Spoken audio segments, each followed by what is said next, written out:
ಶ್ರೀ ಗುರುಭ್ಯೋ ನಮಃ. ಫ್ರೆಂಡ್ಸ್, ಎಲ್ಲರಿಗೂ ನಮಸ್ಕಾರ. ಪ್ರಿಯ ತುಲಾ ರಾಶಿಯವರೇ, ಈ ಕ್ಷಣದಲ್ಲಿ ಈ ವಿಡಿಯೋ ನಿಮ್ಮ ಕಣ್ಣಿಗೆ ಬಿದ್ದಿರುವುದು ಕೇವಲ ಯಾದೃಚ್ಛಿಕ ಅಲ್ಲ. ಇದು ನಿಮ್ಮ ಜೀವನದ ಮಹತ್ವದ ತಿರುವಿನ ಸೂಚನೆ. ನೀವು ಬಹುಕಾಲದಿಂದ ಒಳಗೊಳಗೆ ಒತ್ತಡ, ಗೊಂದಲ, ತೀರ್ಮಾನವಿಲ್ಲದ ಸ್ಥಿತಿ, ಯಾರಿಗೂ ಹೇಳಲಾಗದ ಮನಸ್ಸಿನ ಭಾರವನ್ನ ಹೊತ್ತು ಸಾಗುತ್ತಿದ್ದೀರಿ. ನಾನು ಸರಿಯಾದಿದ್ದೇ ಮಾಡ್ತಾ ಇದ್ದೇನಾ?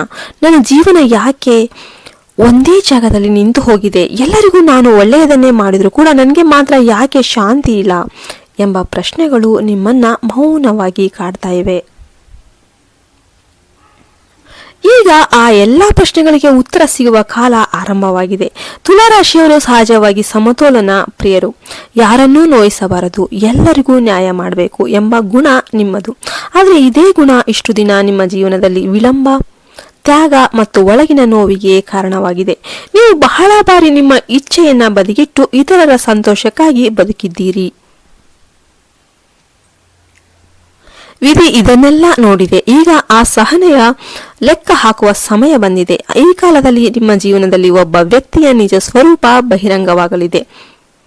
ಆ ವ್ಯಕ್ತಿ ನಿಮ್ಮ ಬಹಳ ಹತ್ತಿರದವರಾಗಿರಬಹುದು, ಸ್ನೇಹಿತ, ಸಂಬಂಧ ಅಥವಾ ಕೆಲಸಕ್ಕೆ ಸಂಬಂಧಪಟ್ಟಿದವರು ಆಗಿರಬಹುದು. ಹೊರಗೆ ತುಂಬಾ ಒಳ್ಳೆಯವನಂತೆ ಮಾತನಾಡುವ ಈ ವ್ಯಕ್ತಿ ಒಳಗೊಳಗೆ ನಿಮ್ಮ ನಿರ್ಧಾರಗಳನ್ನ ಗೊಂದಲಕ್ಕೆ ಈಡು ಮಾಡ್ತಾನೆ. ನೀವು ಗಮನಿಸದೇ ಹೋದ ಅನೇಕ ಸಂಕೇತಗಳನ್ನ ವಿಧಿ ಗಮನಿಸಿದೆ. ಈ ಸಮಯದಲ್ಲಿ ಆ ವ್ಯಕ್ತಿ ಮಾಡುವ ಒಂದು ಕೆಲಸ ಅಥವಾ ಹೇಳುವ ಒಂದು ಮಾತು ನಿಮ್ಮ ಕಣ್ಣಿಗೆ ನಿಜವಾಗಿ ತೆರೆದುಕೊಳ್ಳುತ್ತಾ ನೋವು ಆಗಬಹುದು, ಆದರೆ ಅದೇ ನಿಮ್ಮ ಮನಸ್ಸನ್ನ ಹಗುರಗೊಳಿಸುತ್ತೆ. ಏಕೆಂದ್ರೆ ಸತ್ಯ ಹೇಳಿದ ಕ್ಷಣದಿಂದನೇ ನೀವು ತಪ್ಪು ಭಾರವನ್ನ ಇಳಿಸ್ತೀರಾ. ತುಲಾರಾಶಿಯವರ ಜೀವನದಲ್ಲಿ ಶೀಘ್ರದಲ್ಲೇ ಒಂದು ಮಹತ್ವದ ಭೇಟಿ ನಡೆಯಲಿದೆ.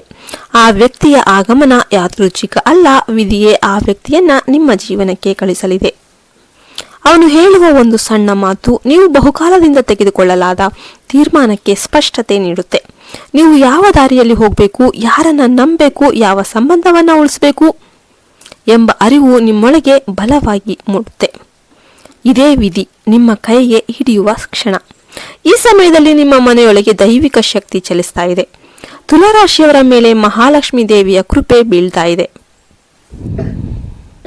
ಕಾರಣ ಅನ್ಯಾಯವಾದರೂ ಕೂಡ ಸಹಿಸಿಕೊಂಡಿದ್ದೀರಿ, ಧರ್ಮವನ್ನ ಬಿಡ್ಲಿಲ್ಲ, ಅಹಂಕಾರ ತೋರ್ಲಿಲ್ಲ. ಲಕ್ಷ್ಮೀ ದೇವಿಗೆ ಶಾಂತಿ, ಸಮತೋಲನ ಮತ್ತು ವಿನಯ ಬಹಳ ಪ್ರಿಯ.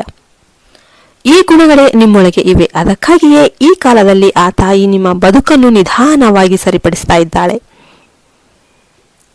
ಜನವರಿ 5ರಿಂದ ನಿಮ್ಮ ಮನಸ್ಸಿನಲ್ಲಿ ಅಚಾನಕ್ ಬದಲಾವಣೆ ಕಾಣಿಸಿಕೊಳ್ಳುತ್ತೆ. ಇಷ್ಟು ದಿನ ಗೊಂದಲವಾಗಿ ಕಾಣಿಸಿದ ವಿಷಯಗಳು ನಿಧಾನವಾಗಿ ಸ್ಪಷ್ಟವಾಗೋದಕ್ಕೆ ಆರಂಭವಾಗುತ್ತೆ. ಜನವರಿ 6ರಂದು ನೀವು ಒಂದು ನಿರ್ಧಾರ ತೆಗೆದುಕೊಳ್ಬೇಕಾದ ಪರಿಸ್ಥಿತಿ ಬರುತ್ತೆ. ಅದು ತಪ್ಪಿಸಿಕೊಳ್ಳಲು ಸಾಧ್ಯವಿಲ್ಲ.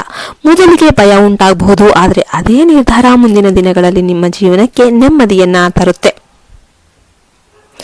ಜನವರಿ 7 ನಿಮ್ಮ ಆತ್ಮವಿಶ್ವಾಸ ಹೆಚ್ಚಾಗುವ ದಿನ. ನೀವು ನಿಮ್ಮ ಮೌಲ್ಯವನ್ನ ನೀವು ಅರ್ಥ ಮಾಡಿಕೊಳ್ಳಲಿಕ್ಕೆ ಆರಂಭ ಮಾಡ್ತೀರಾ. ಜನವರಿ 8ರಂದು ನಿಮ್ಮ ಜೀವನದ ಒಂದು ಅಧ್ಯಾಯ ಮುಗಿದು ಹೊಸ ಅಧ್ಯಾಯ ಆರಂಭವಾಗುತ್ತೆ. ಆರ್ಥಿಕವಾಗಿ ಇಷ್ಟು ದಿನ ಇದ್ದ ಅಸ್ಥಿರತೆ ನಿಧಾನವಾಗಿ ಕಡಿಮೆಯಾಗುತ್ತೆ. ನಿಂತು ಹೋದ ಹಣಕಾಸು ವಿಚಾರಗಳು ಚಲನೆ ಪಡೆಯುತ್ತೆ. ಉದ್ಯೋಗದಲ್ಲಿರುವವರಿಗೆ ಕೆಲಸದ ಒತ್ತಡ ಕಡಿಮೆಯಾಗುತ್ತೆ. ನಿಮ್ಮ ಶ್ರಮವನ್ನು ಗುರುತಿಸುವ ವ್ಯಕ್ತಿ ನಿಮ್ಮ ಬಳಿ ಬರ್ತಾರೆ. ವ್ಯಾಪಾರದಲ್ಲಿರುವವರಿಗೆ ಹೊಸ ಅವಕಾಶಗಳು ಕಾಣಿಸಿಕೊಳ್ಳುತ್ತೆ. ಸಣ್ಣ ಲಾಭ ದೊಡ್ಡ ವಿಶ್ವಾಸಕ್ಕೆ ಕಾರಣವಾಗುತ್ತೆ. ಕುಟುಂಬ ಜೀವನದಲ್ಲಿ ನೀವು ಇಷ್ಟು ದಿನ ಅನುಭವಿಸಿದ ಅರ್ಥ ಮಾಡಿಕೊಳ್ಳಲಾಗದ ನೋವು ನಿಧಾನವಾಗಿ ಕರಗಲು ಆರಂಭವಾಗುತ್ತೆ. ನಿಮ್ಮ ಮಾತಿಗೆ ಮೌಲ್ಯ ಸಿಗುತ್ತೆ. ಜೀವನ ಸಂಗಾತಿಯೊಂದಿಗೆ ಇದ್ದ ದೂರ ಕಡಿಮೆಯಾಗುತ್ತೆ. ಪ್ರೀತಿ ಜೀವನದಲ್ಲಿ ಗೊಂದಲಗಳು ತೆರೆದು ಸ್ಪಷ್ಟತೆ ಬರುತ್ತೆ. ಇದು ಉಳಿಯಬೇಕಾದ ಸಂಬಂಧವೇ ಅಥವಾ ಬಿಡಬೇಕಾದ ಬಂಧವೇ ಎಂಬ ನಿರ್ಧಾರ ನಿಮ್ಮೊಳಗೆ ತಾನಾಗಿಯೇ ಬರುತ್ತೆ. ಈ ನಿರ್ಧಾರ ನೋವಿನದಾದರೂ ಕೂಡ ಭವಿಷ್ಯಕ್ಕೆ ಹಿತಕರನೇ ಆಗಿರುತ್ತೆ. ಮಾನಸಿಕವಾಗಿ ತುಲಾರಾಶಿಯವರು ಬಹಳ ಹಗುರವಾಗುವ ಸಮಯ ಇದು. ಇಷ್ಟು ದಿನ ನಿಮ್ಮನ್ನು ಕಾಡಿದ ಆತಂಕ, ನಿರ್ಧಾರ, ಭಯ ನಿಧಾನವಾಗಿ ದೂರವಾಗುತ್ತೆ. ನಿಮ್ಮ ಮನಸ್ಸು ಶಾಂತವಾಗ್ತಿದ್ದಂತೆ ದೇಹವು ಸಹಕಾರ ನೀಡುತ್ತೆ. ನಿದ್ದೆ ಉತ್ತಮವಾಗುತ್ತೆ, ಶಕ್ತಿ ಹೆಚ್ಚಾಗುತ್ತೆ. ಈ ಸಮಯದಲ್ಲಿ ಒಂದು ಸರಳ ಆಧ್ಯಾತ್ಮಿಕ ಕ್ರಮವನ್ನ ಪಾಲಿಸಿದ್ದೇ ಆದ್ರೆ ದೈವಿಕ ಬೆಂಬಲ ಇನ್ನಷ್ಟು ಬಲವಾಗುತ್ತೆ. ಪ್ರತಿದಿನ ಬೆಳಿಗ್ಗೆ ಅಥವಾ ರಾತ್ರಿ ನಿಶ್ಶಬ್ದವಾಗಿ ಕುಳಿತು ಓಂ ಶ್ರೀ ಮಹಾಲಕ್ಷ್ಮೀ ನಮಃ ಅಂತ ಈ ಮಂತ್ರವನ್ನು ಜಪಿಸಿ. ಇದು ನಿಮ್ಮ ಜೀವನದಲ್ಲಿ ಸಮತೋಲನ, ಶಾಂತಿ ಮತ್ತು ಆರ್ಥಿಕ ಸ್ಥಿರತೆಯನ್ನ ತರೋದಕ್ಕೆ ಸಹಾಯ ಮಾಡುತ್ತೆ. ತುಲಾರಾಶಿಯವರೇ, ನೀವು ಇಷ್ಟು ದಿನ ಬದುಕಿದ್ದು ಇತರರಿಗಾಗಿ. ಈಗಿನಿಂದ ಜೀವನ ನಿಮಗಾಗಿ ಕೆಲಸ ಮಾಡಲು ಆರಂಭ ಮಾಡ್ತಾ ಇದೆ. ನೀವು ಅನುಭವಿಸಿದ ಪ್ರತಿಯೊಂದು ನೋವು ನಿಮ್ಮನ್ನ ದುರ್ಬಲಗೊಳಿಸಲು ಅಲ್ಲ, ನಿಮ್ಮನ್ನ ಸಬಲಗೊಳಿಸಲು. ಈಗ ಆ ಬಲ ಹೊರಬರುವ ಸಮಯ. ಈ ವಿಡಿಯೋ ಕೊನೆಯವರೆಗೂ ನೀವು ಇಲ್ಲಿದ್ದರೆ ಅದು ಯಾದೃಚ್ಛಿಕವಲ್ಲ. ವಿಧಿ ನಿಮಗೆ ಹೇಳಬೇಕಾದ ಸಂದೇಶ ನಿಮ್ಮವರೆಗೆ ತಲುಪಿದೆ ಎಂದರ್ಥ. ನಿಮ್ಮ ಜೀವನ ಈಗ ಬದಲಾಗ್ತಾ ಇದೆ, ನಿಧಾನವಾಗಿ ಆದರೆ ಶಾಶ್ವತವಾಗಿ. ನೆನ್ಪಿಟ್ಕೊಂಬಿಡಿ, ನೀವು ಒಂಟಿಯಲ್ಲ, ದೈವಶಕ್ತಿ ನಿಮ್ಮ ಜೊತೆ ಇದೆ. ವಿಧಿ ಈಗಾಗಲೇ ಕೆಲಸ ಆರಂಭ ಮಾಡಿದೆ ಮತ್ತು ನೀವು ಧೈರ್ಯವಾಗಿ ಮುನ್ನಡೆಯಿರಿ. ದೇವರಲ್ಲಿ ನಂಬಿಕೆ ಇಡಿ. ಈ ವಿಡಿಯೋ ಇಷ್ಟ ಆಯಿತು ಅಂದರೆ ಒಂದು ಲೈಕ್ ಮಾಡಿ. ನೀವು ಒಂದು ಲೈಕ್ ಮಾಡೋದ್ರಿಂದ ಎಲ್ಲರಿಗೂ ಕೂಡ ವಿಡಿಯೋ ರೀಚ್ ಆಗುತ್ತೆ ಅಂತ ಹೇಳ್ತಾ ಈ ವಿಡಿಯೋವನ್ನು ಮುಗಿಸ್ತಾ ಇದ್ದೇನೆ.